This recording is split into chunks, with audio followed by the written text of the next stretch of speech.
Miguel. Empezamos. Espérate que tengo que darle a un... Bueno, pues empezamos y es un placer para mí inaugurar Startup Crea en Málaga. Voy a brevemente decir cuál es la agenda del evento de hoy. Básicamente, durante un minuto voy a presentar qué es Startup Crime y cuál es el motivo de haberlo traído a Málaga. A continuación, pues presentaremos obviamente lo que es el núcleo del evento, que es la entrevista con Joaquín.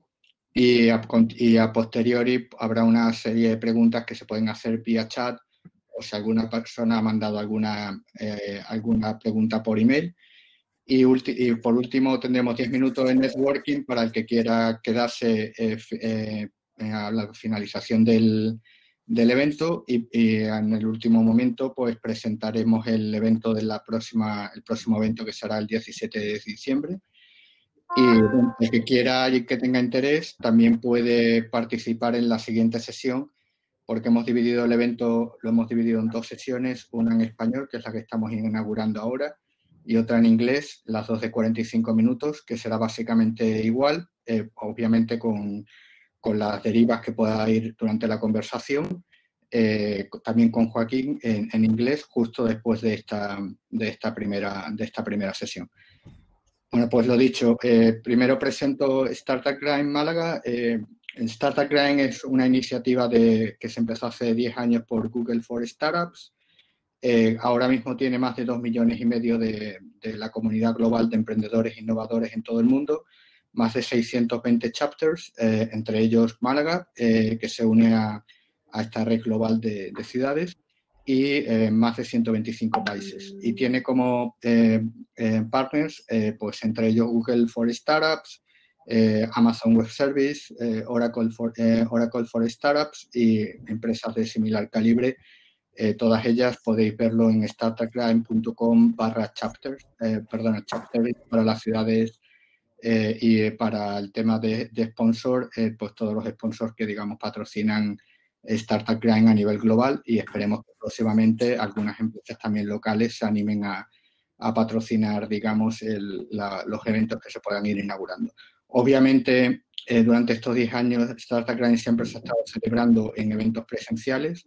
Debido al COVID, pues se ha tenido que readaptar a eventos principalmente virtuales. En cuanto tengamos oportunidad, pues nos encantará volver al formato de eventos presenciales, aunque seguramente pues el formato que más utilizaremos serán eventos híbridos, que tengan un componente presencial y un componente de streaming online para no perder el componente de poder tener una audiencia más global que en un evento totalmente presencial, ¿no? Por mi parte, nada más que decir. Espero que sea el primer evento de muchos que vengan y que sea, digamos, todo lo que vamos a buscar con Startup Crime son los valores que un poco digamos, dirigen esta iniciativa, que es ayudar a otros, dar primero y intentar que, digamos, pasemos un rato divertido mientras construimos ecosistemas. Pues a continuación, directamente y sin mucha más dilación, presento a nuestro invitado de hoy, nuestro primer invitado en esta nueva andadura, que es Joaquín Cuenca. Para aquellos que no lo conozcan, que obviamente creo que serán pocos, Joaquín es uno de los emprendedores de más éxito en el ecosistema, no solamente de Málaga, Andalucía, sino también de España. Tiene una trayectoria de varias startups que ha conseguido llevar a un nivel global y también no solamente eso, sino bueno, también tiene la experiencia de haber conseguido hacer dos hace ya una serie de años a Google con su primer proyecto, Panoramio, y este más reciente, que es el de FreePic, con un fondo internacional de inversión. Entonces, un poco la temática que vamos a intentar, digamos, explicar, o que vamos a intentar aprovechar la entrevista, es para un poco que nos conocer sus experiencias, desafíos y consejos para cómo crear, escalar y vender startups globales desde un ecosistema regional emergente como pueda ser el de Málaga, pero que seguramente es extrapolable a muchas otras ciudades que no son grandes megalópolis o que no son grandes hubs digamos, de inversión, como pueda ser Silicon Valley, Israel, el resto, el 99,9% de las otras ciudades en el mundo, cómo es posible construir este tipo de startup. Pues no sé si quieres añadir algo más, Joaquín, o si quieres puedo empezar un poco con la entrevista. A ver, siempre digo por matizar un poco que más que explicar a los demás cómo hacer algo, lo que prefiero es compartir un poco mi experiencia y decir yo lo que he hecho y un poco lo que he visto en cada momento, porque yo no sé los demás qué es lo que van a vivir, ni qué es lo que van a ver, y son ellos los que tienen que tomar las decisiones que les corresponda. No me corresponde a mí decirles lo que tienen que hacer. Pero sí, eso, explicar un poco lo que yo he visto y lo que he visto que funciona y lo que no. Perfecto. Pues si quieres, lo primero, tenía curiosidad por saber a nivel familiar si tenías algún antecedente empresarial o emprendimiento o es una vocación, digamos, novedosa dentro de tu entorno familiar. A ver, no lo tengo. Yo recuerdo siempre con cariño que mi madre tenía la ilusión de que tuviese un trabajo en el que estuviese sentado, que es mucho más descansado que trabajar en el campo, que es de donde viene mi familia. Así que esa prueba la superé. Eh, no, mi padre sí que tuvo un poco una iniciativa se mantiene dentro del terreno agrícola, pero que no fue extremadamente satisfactoria. Así que no era algo que estuviese en mi familia. Pero diré más, todavía no tengo muy claro que es algo que tenga yo. Es decir, me he visto un poco envuelto en el mundo este poco a poco, casi sin buscarlo. Entonces yo un poco mi pasión siempre ha estado más cercana, más que al emprendimiento, a la tecnología, a las matemáticas, a la ciencia. Y creo en general que es importante que el que se ponga a hacer algo tenga una pasión por lo que está haciendo. Creo sinceramente que la parte de emprendimiento, tal y como tradicionalmente se enfoca, es un poco un colateral, que el centro es el producto que desarrollas y es un poco lo que tienes que ver. Tienes que añadir una expertise y hacer algo que no existía antes o hacerlo de otra forma, aportar un valor añadido a esos usuarios. Y lo demás es realmente superficial con respecto a eso. Entonces yo no buscaría tanto una pasión por emprender, buscaría una pasión en la cosa en concreto en la que estás haciendo. Siempre para mí ha sido una mucha mejor señal de éxito que tener esa pasión por un poco el envoltorio, ¿vale? Yo lo veo más superficial. De acuerdo. Te iba a preguntar si, pero muy brevemente, si recuerdas cuál fue tu primera, digamos, tu primer proyecto de emprendimiento. Hombre, no hace tanto, no hace tanto. Sí, a ver, el primero me pilló, yo estaba en aquella época trabajando en París y un amigo mío del instituto, él había estado trabajando un par de años en Noruega y volvió a España a trabajar y allí un poco en sus tiempos libres lo que hizo fue empezar a entrevistar a gente en Barcelona, en el mundillo lo que en aquella época empezaba a llamarse el emprendimiento, en los primeros emprendedores. Entonces, en el mundillo de las startups de Barcelona empezó a entrevistar a gente y uno de ellos era un cubano con el que traba cierta amistad, que tenía un proyecto que era un poco curioso, era un clon de Craigslist, pero hecho para España. Los que no conozcan Craigslist, viene a ser una página web de clasificados. No Es una sería web. Disculpa que te interrumpa. ¿No sería quién? ¿Rebolico? Dirán No, gente. Ah, vale. no, Oblico era otro. Este era Ubaldo Huerta con Locua. Este era Locua. Bueno, pues la entrevistó y Eduardo le anima a él a que vaya más allá de Barcelona, a que expanda el concepto de loco al resto de España y me pringa a mí de por medio para echarles una mano con la programación, para echarles una mano con el proyecto.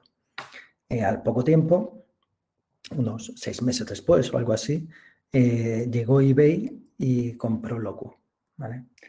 Y esto es un poco como la diferencia entre verlo en las películas o verlo de verdad de cerca. Dice, estas cosas pasan, ¿vale? No es algo tan marciano. Y nos sirvió mucho porque vimos Loco el proyecto como algo que siendo Ubaldo Huerta alguien muy impresionante y muy capaz, pero era algo que veías factible, ¿vale? Veías un proyecto cómo se podía hacer, el modelo de negocio no existía, o sea, como tal, como documento. El modelo de negocio era, bueno, pues conseguir tráfico y lo monetizabas por publicidad y ya está, ¿vale?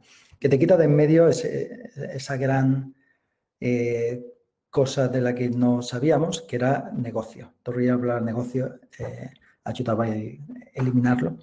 Y te quedabas con un core que era relativamente sencillo de entender. Era si haces un producto y ese producto consigues que mucha gente lo use, luego de una manera o de otra, ya veremos cómo le sacamos dinero, pero si hay, de lejos la parte más difícil está en conseguir ojos para tu producto, ¿vale? Así que hay muy pocos productos que tengan un alcance global, que lleguen a muchísima gente y que luego no se consigan monetizar de una manera o de otra. Y esto es algo que yo creo que los americanos han sido los primeros a entenderlo. Para un americano es viable tener un producto hasta incluso las etapas finales perdiendo dinero si consigue dominancia en el mercado, si consigue que todo el mundo lo utilice y un poco el sacarle provecho a ese público lo dejan casi como ejercicio para el lector, ¿vale? Eso es un poco de verdad en las últimas fases ya que se busca exprimir ese rendimiento. Aquí Europa todavía no ha llegado un poco esa mentalidad, a pesar de que tenemos un ejemplo tras otro de empresas que han seguido ese modelo y que han sido muy exitosas. Se sigue viendo un poco como, bueno, a mí eso no me gusta. Sigue viéndose como, vamos hermano, esto tiene que ganar dinero, nosotros incluidos. Nosotros hemos sido una empresa modélica en ese sentido, hemos ganado dinero desde el día 1. Pero se ve un poco como que son americanos, ¿vale? Que son muy fantasiosos y que, bueno, se pueden estar permitiendo perder dinero. Y es algo que tenía Google. Google perdió mucho dinero hasta que empezó a ganarlo y ahí ya no le ganó nadie. Tenéis ejemplos como Airbnb. Airbnb acaba de salir a bolsa prácticamente todavía perdiendo dinero, casi.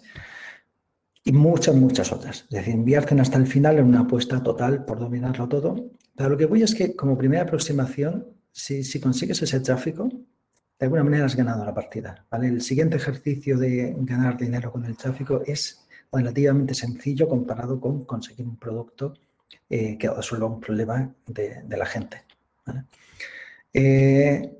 Y lo que hicimos fue llevarnos esa lección y aplicarla en el siguiente proyecto. Este sí fue ya idea mía, que fue Panoramio. Y bueno, y a partir de después imagino que hablaremos de Panoramio. Pero eso fueron los inicios, ese fue el primer proyecto con el que me involucré. Una pregunta personal que me gusta, creo que hay un problema en España hay una disfunción entre lo que las personas estudian y lo que demanda el mercado de trabajo. En tu caso en concreto, ¿los estudios que tú tuvieras de inicio te han servido posteriormente en tu desarrollo profesional o te has, entre comillas, readaptado a lo que...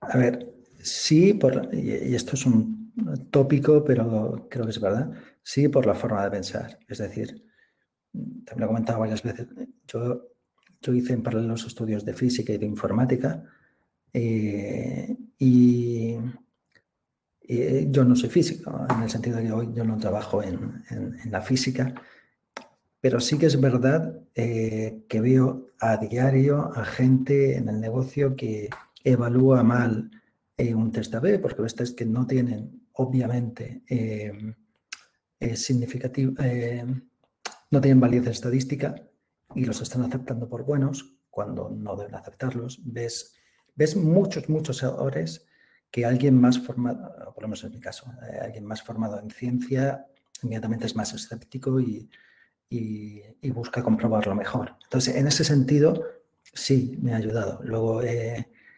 evidentemente no estoy usando las ecuaciones ni de mecánica cuántica, ni de nada de lo que se estudia en física, pero sí que hace que cualquier modelo que crees para entender dónde puedes aportar más valor para la empresa, cómo se comportan los usuarios, etcétera.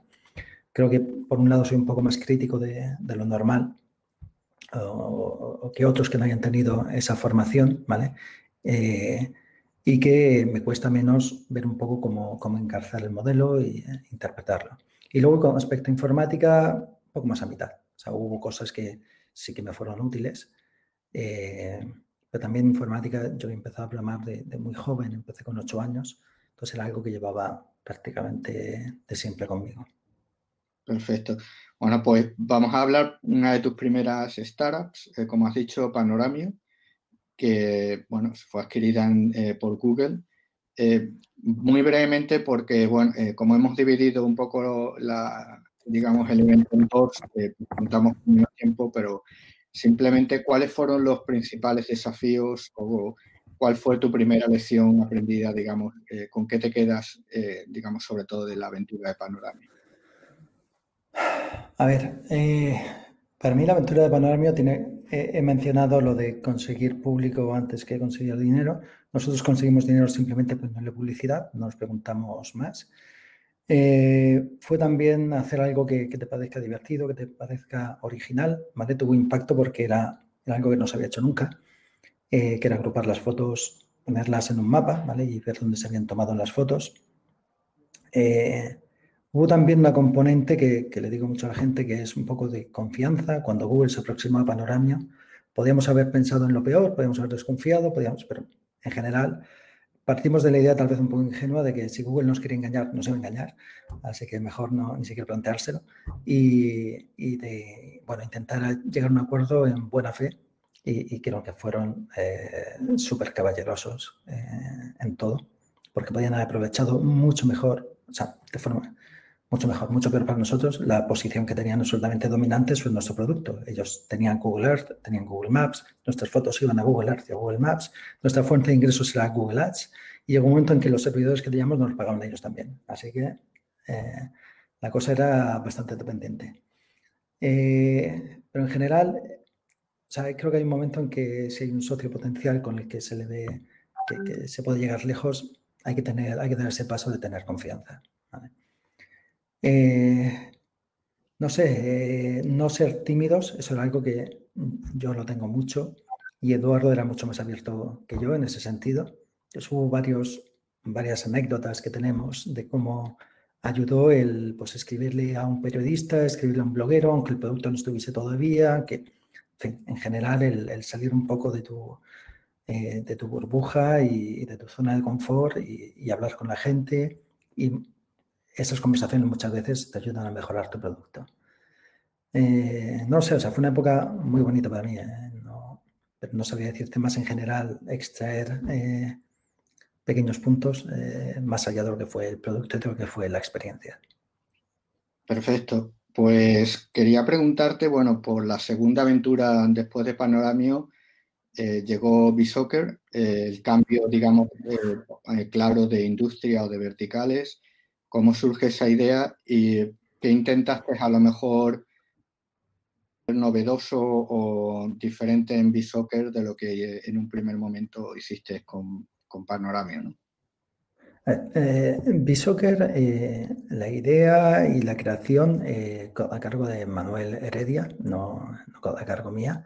Yo estoy como cofundador porque me uno al equipo cuando son todavía 2 personas, que era Manuel y Alejandro Sánchez, que es mi socio también en FreePic.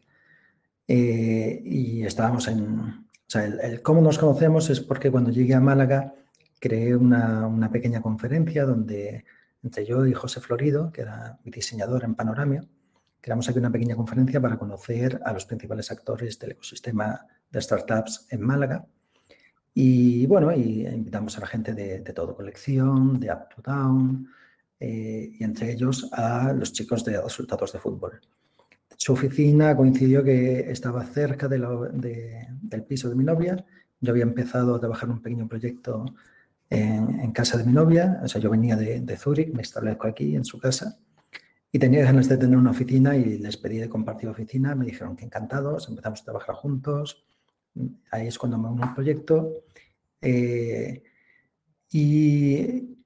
Y ahí fue, sinceramente, yo ahí me veía más atraído por la vertiente tecnológica del proyecto, que era un proyecto muy avanzado, con tal vez demasiados features, pero muchos componentes. Tenía una componente de red social, etc. Un producto muy complejo, con juegos, etcétera, y fue también una época, la verdad, muy divertida. Yo no soy futbolero, siempre me preguntan, ¿y cuál es tu equipo favorito? Y no tengo ninguno. me da exactamente igual. Entonces, el core en sí es verdad que Manu es el apasionado por el fútbol. A mí me iba más la parte de tecnología y Manu es también alguien muy fuerte en tecnología que enseguida, muy obviamente, absorbió pues un poco los consejos que le iba dando de cómo habíamos escalado Panoramio. Y fue algo que, la verdad, nos fue muy bien. El proyecto empezó a crecer. Yo luego les ayudé también un poco con la comercialización y consiguiendo un mejor contrato para publicidad, etcétera. En fin, en general, aporté valor donde veía que podía aportar valor.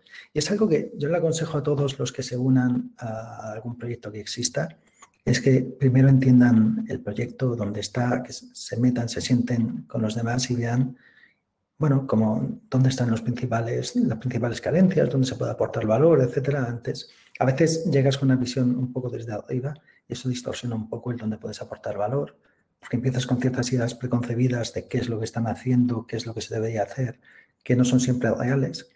Creo que es más útil el sentarte y darle cierto tiempo de reflexión para entender bien el negocio y lo que se está haciendo.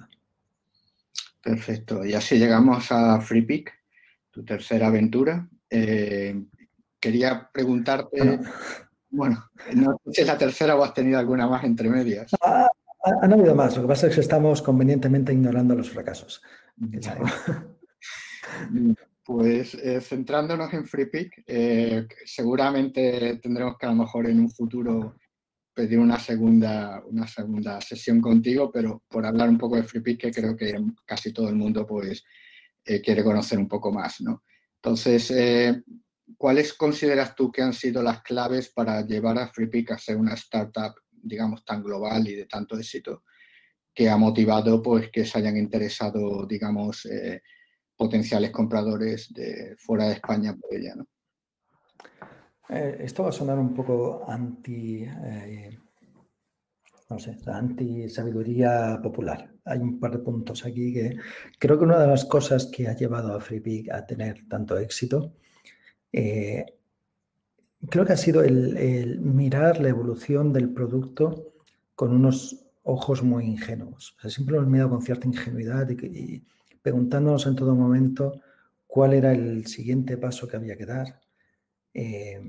Mirando el producto que teníamos, mirando los usuarios que teníamos, imaginándonos nosotros como usuarios cómo reaccionaríamos a eso, más que haciendo un análisis, lo voy a llamar más de consultora, más holístico, un poco de cuál es el mercado, cuál es el total addressable market, etcétera, etcétera. ¿Vale? No fue ese tipo de análisis, porque creo que ese tipo de análisis nos habría llevado a cometer ciertos errores. Esto lo comento a veces y es que creo que cuando se toman decisiones basadas en datos, hay que ser extremadamente cuidadoso con los datos, porque si estás abandonando tu intuición, es muy fácil que el modelo en el que te bases esté simplificando algún detalle que sea extremadamente importante.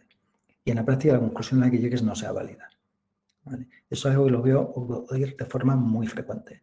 La gente toma un modelo simplista donde deja fuera un par de cosas que son extremadamente complicadas de calcular, por eso lo dejan fuera, ¿vale? Y asumen que lo que les queda es válido. Y asumen que lo que han dejado fuera son detalles. Y muchas veces no es así. ¿Vale? O tienen mal los datos y no los comprueban, etc. Y llegan. Voy a dar un ejemplo.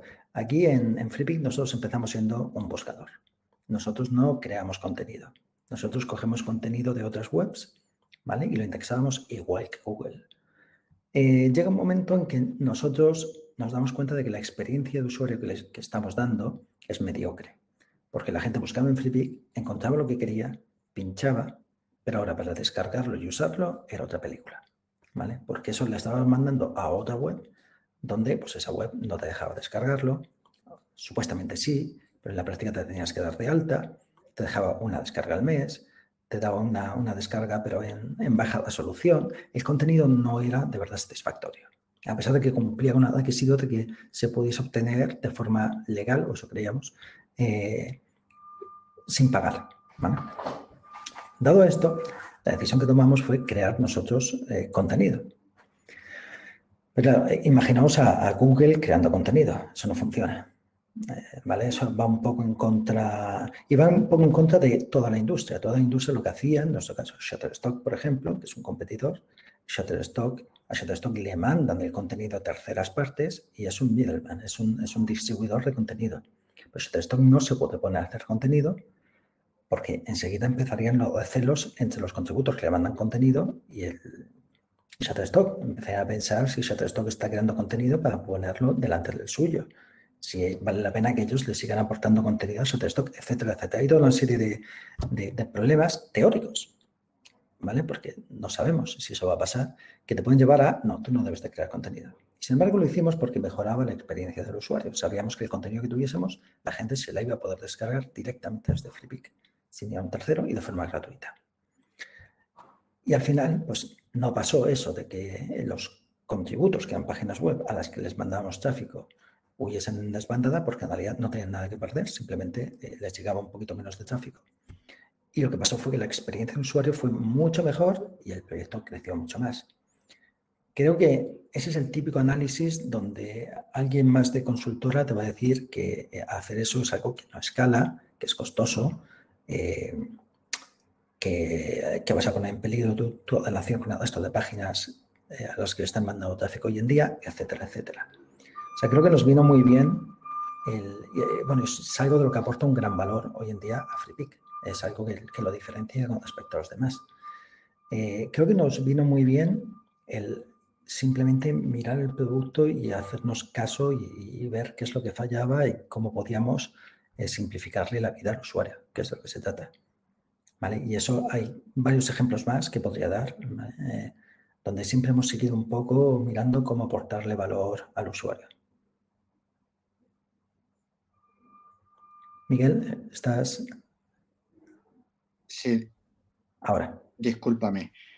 No, dos preguntas para ir concluyendo. Una curiosidad, has indicado anteriormente de que, bueno, que el proyecto de Freepik, pero bueno, en cualquiera de los tres casos que hemos comentado, había sido, digamos, habían generado ingresos, digamos, desde los inicios del proyecto, ¿no?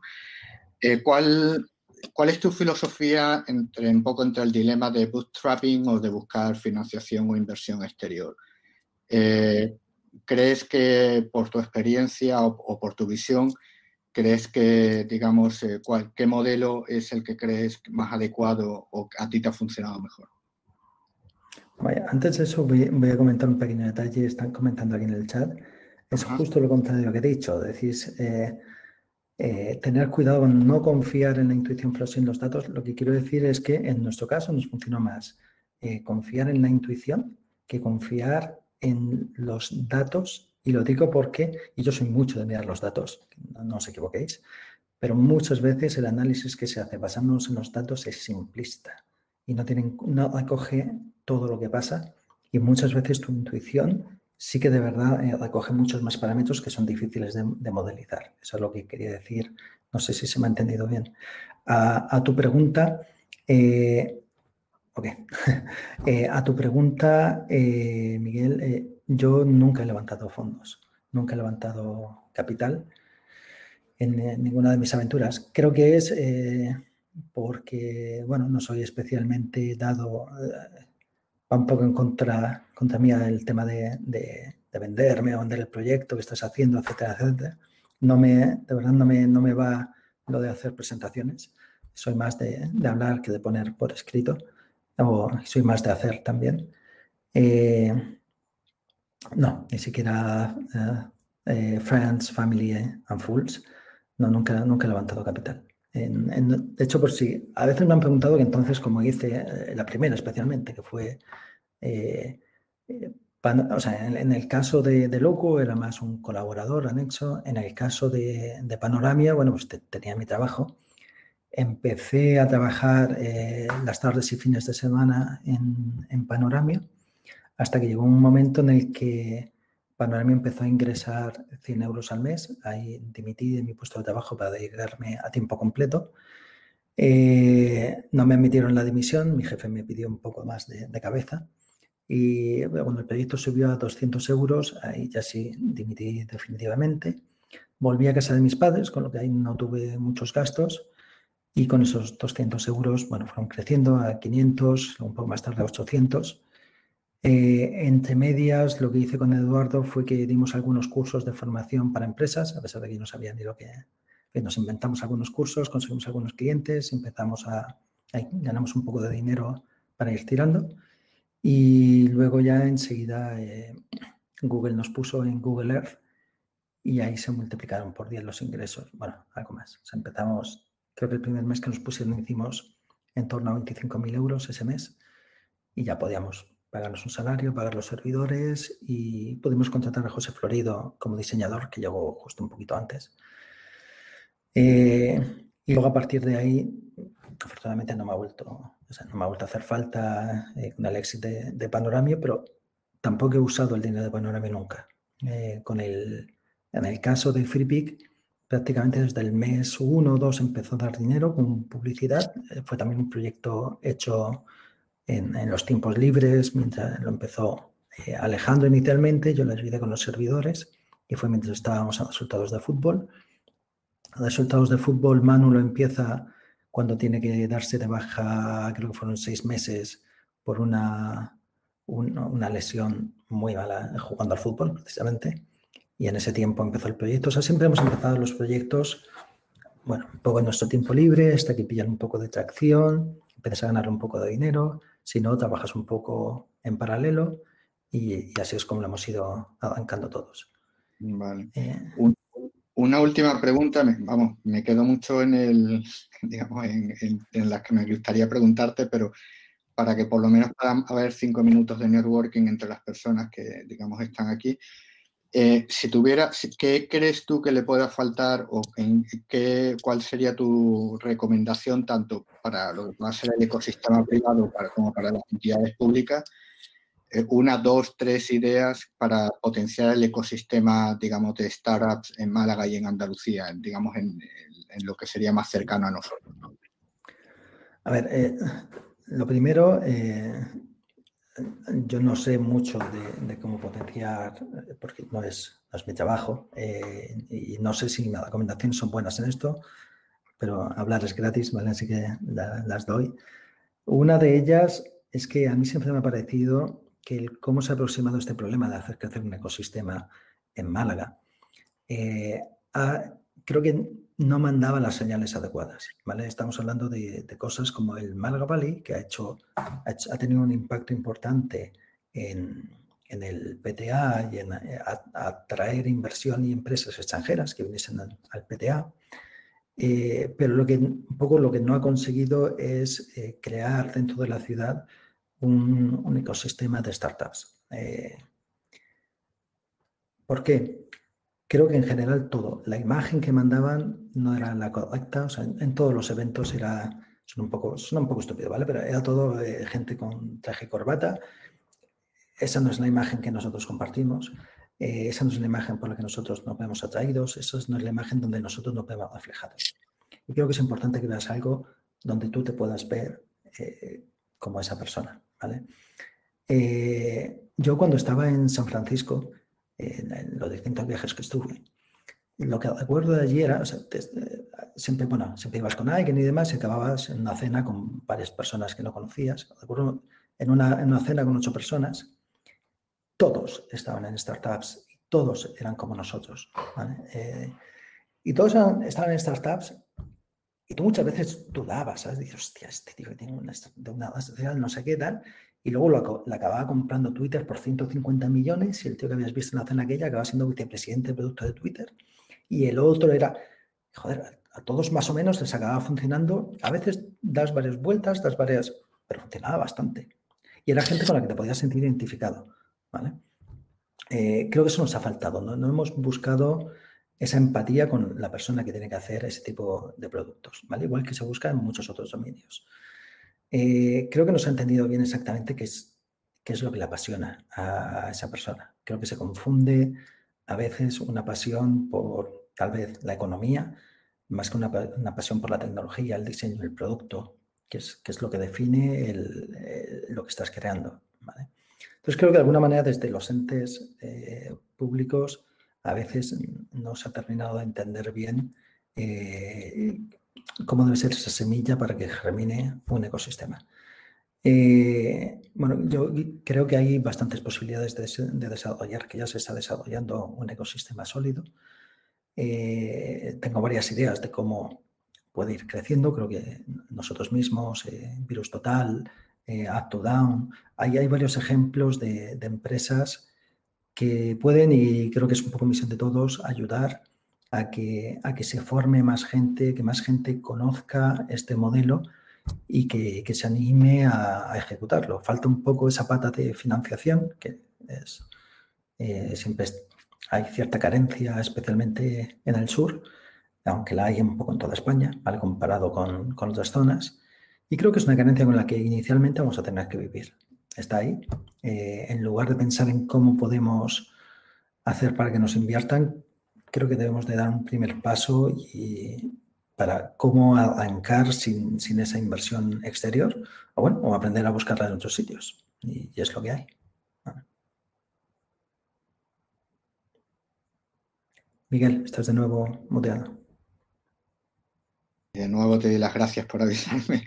No, como he dicho desde el principio, el cambio un poco de formato nos ha cortado un poco el no poder ampliar digamos, la sesión. Aquellos que tengan interés pueden pasarse a la siguiente sesión, que empezará dentro de 5 minutos en inglés, registrándose en la misma página de startupgrind.com/Málaga. Está abierto todavía el plazo. No nos queda tiempo para hacer networking, lo siento en el alma. O en un momento dado, es que creo que si me salgo yo, que obviamente me tengo que salir para poder entrar a la siguiente sesión, y lo mismo le pasa a Joaquín, no se va a cortar automáticamente el tema del networking. Para el próximo evento prometo que, como solamente se va a hacer en español, porque el ponente solamente habla español, tendremos tiempo, haremos doble networking, digamos, para un poco compensar a aquellos que se hayan podido registrar ahora. Por mi parte, no sé si tú quieres añadir algo más, y si no, pues simplemente anuncio cuál es nuestro próximo evento, que será el 17 de diciembre. Si quieres, comenta tú una última frase y digo un poco lo que vamos a hacer el 17 de diciembre, por si se quiere apuntar alguna otra persona. De acuerdo. O sea, si alguien quiere comentar algo de lo que he comentado o de lo que sea conmigo, tiene que conseguir pillarme para algún café, pero bueno, no va más allá de eso. Hay algunas preguntas interesantes en el chat, pero o sea, no puedo entrar en ellas porque no nos da tiempo, y agradeceros a todos vuestro tiempo. Vale. Bueno, yo he colgado también el grupo que he creado en LinkedIn de Málaga, de Startup Grind Málaga. Obviamente, pues sois todos más que bienvenidos a uniros en el grupo. En mi perfil en LinkedIn, si alguien me quiere contactar, aunque la mayoría de las personas ya tienen contacto conmigo, es Miguel Martín 34 por el código de país. Y ya en el último comentario, el día 17 de diciembre, tendremos a Isaac Shukron, que es uno de los principales conocedores del ecosistema de startups en Israel, y que hace de puente entre, digamos, todo lo que es la metodología de Startup Nation en Israel y España, sobre todo hablando un poco entre cuál es la diferencia entre lo que buscan los inversores en España y la filosofía de inversión, o lo que buscan los inversores en Israel y en otros ecosistemas internacionales. Será en español, y todo aquel que quiera apuntarse pues también será gratuito y será online, para aquellos que quieran apuntarse en la misma página que os habéis apuntado en este evento. Por mi parte, nada más, y Joaquín, te envío el enlace para que hagas el mismo proceso que has hecho ahora para el segundo evento. De acuerdo. ¿Vale? De acuerdo. Pues encantado a todos, y si no ha salido perfecto, esperemos que se irá mejorando, y ha sido un placer, digamos, teneros a todos, y podéis contactarme directamente, y obviamente todas las críticas positivas son bien más que bienvenidas para mejorar en próximos eventos. Un placer, y estamos en contacto. Chao.